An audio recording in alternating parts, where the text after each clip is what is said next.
Hello friends, स्वागत है आपका ज़रूरी बातें @खबरें में।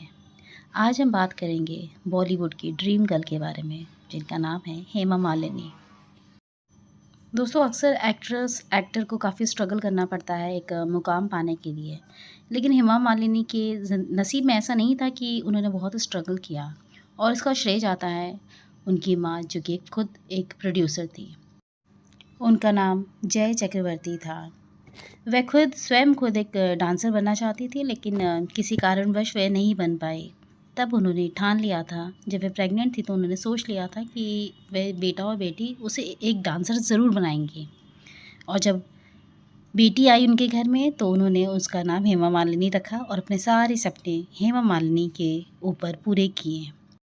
कहा जाता है कि जब वह प्रेग्नेंट थी तब अपने बेडरूम में दुर्गा, सरस्वती, लक्ष्मी के फ़ोटोज़ लगा के रखती थी।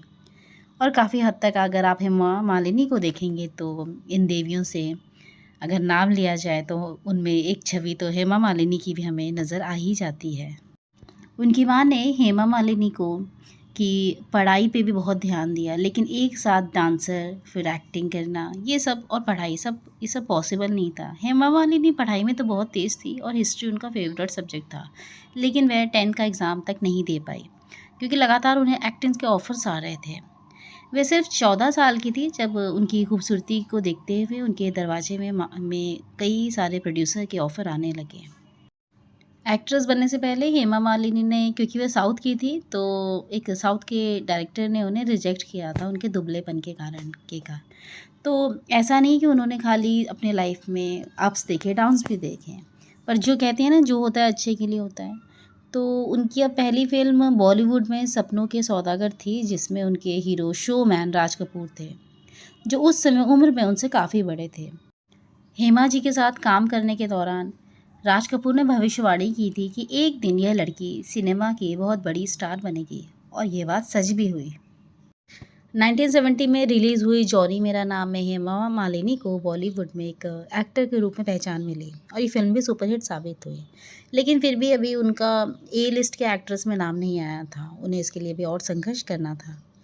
बात तब बनी जब सीता और गीता में उनके डबल रोल को बहुत ही ज़्यादा सराहा गया, इतना कि उसके लिए उन्हें अवार्ड तो मिला ही, और वो ए लिस्ट की एक्ट्रेस में भी आ गई।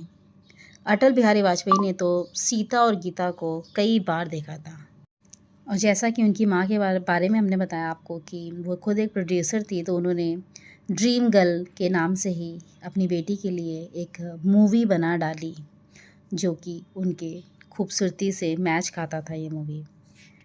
और वह 1976 से 80 में दूसरी सबसे अधिक भुगतान पाने वाली अभिनेत्री बनी।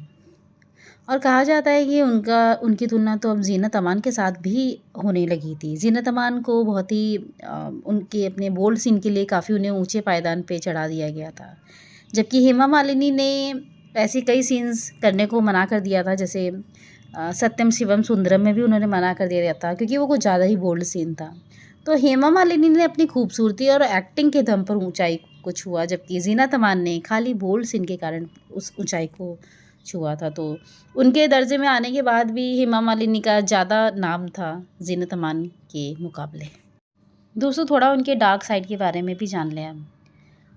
उन पर कुछ आरोप भी हैं। उन्होंने धर्मेंद्र की वाइफ़ के साथ जो किया वो ठीक नहीं था।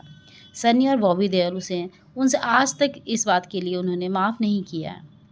ये बात और है कि धर्मेंद्र अब अकेले ही अपने फार्म हाउस में रहते हैं, ना तो हेमा मालिनी के साथ, ना ही अपनी पहली बीवी के साथ। बस पब्लिक अपीयरेंस हो या किसी खास मौके पर हो, सिर्फ तभी वो दोनों साथ दिखाई देते हैं। दोस्तों, एक्ट्रेस की यही चीज़ें शायद आम जनता से मैच नहीं खाती हैं कि जब वे ऊँचे पायदान पे चली जाती हैं, एक अपना बड़ा मुकाम पा लेती हैं, तो वो उन्हें एक सेकंड नहीं लगता किसी और का घर बर्बाद करने में। हेमा मालिनी काफ़ी हद तक इस चीज़ के लिए ज़िम्मेदार थी। उन्होंने जिस मार्जिन से मथुरा लोकसभा इलेक्शन जीता था, वह भी बहुत आश्चर्यजनक था, क्योंकि उनके ऑपोजिट में थे जयंत चौधरी। बहुत सारे लोग नहीं जानते होंगे, लेकिन वह एक बहुत विद्वान है। उन्होंने ना सिर्फ पढ़ाई बहुत अच्छे लेवल से की है लंदन से, बल्कि उन्होंने हमेशा ही जनता के ज़रूरतों का ख्याल रखा है। लेकिन जब चुनाव का बारी आया तो लोगों ने एक वर्थ वाले नेता को, जो वर्दी नेता है, उसके मुकाबले हेमा मालिनी को एक बहुत ही बड़े मार्जिन से जिता दिया, जिससे ये पता चलता है कि लोग आज भी सूरत से सीरत से नहीं सूरत से प्यार करते हैं, लेकिन इसका खामियाज़ा वहाँ की जनता को उठाना पड़ा, क्योंकि हम हमेशा कंप्लेन आते थे कि हेमा मालिनी वहाँ के लोगों की प्रॉब्लम नहीं सुनती थी। वह बहुत ही बेरुखी से उन लोगों से बात करती थी, एक नेता होने के बावजूद। उन्होंने कभी भी वहाँ के लोकल्स की फीलिंग्स नहीं समझी, पर इस बात से उन्हें ज़्यादा फ़र्क नहीं पड़ा। दोस्तों, आप लोगों से भी उम्मीद यही है कि आप जब ऊँचे पायदान पे जाएँ, ज़िंदगी के शिखर पे पहुँचे, तो कभी भी अपने जिन लोगों ने आपका साथ दिया है या रिश्तों को तोड़ के कभी भी एक नए रिश्ते ना बनाएँ। उन्हीं पुराने रिश्तों को और खूबसूरती से आप चमका सकते हैं, एक बेहतरीन इंसान बन सकते हैं। वीडियो इन्फॉर्मेशन पसंद आई हो तो चैनल को सब्सक्राइब, शेयर, लाइक, कमेंट ज़रूर करें।